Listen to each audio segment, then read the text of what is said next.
Hello guys, welcome back to my channel.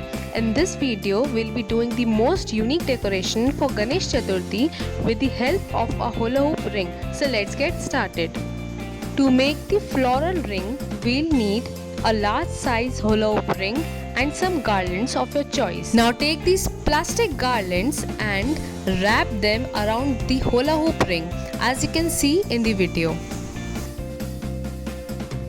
After patiently wrapping the garland around the ring, tie it with the help of a wire.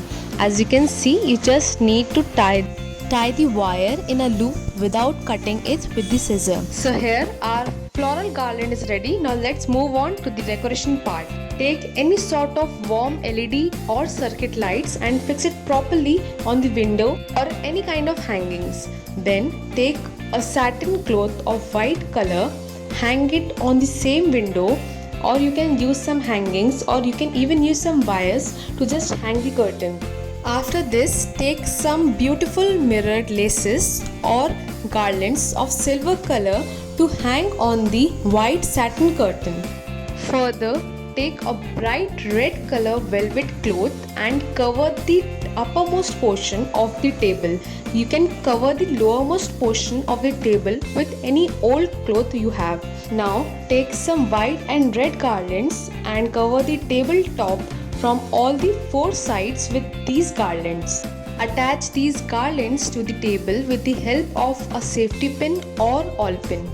Now assemble our floral ring and attach this too with the help of a wire.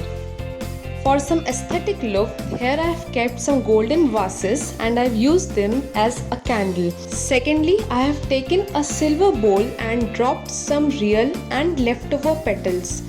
Okay, so here our most unique red flower floral ring Ganpati decoration for Ganesh Chaturthi is ready.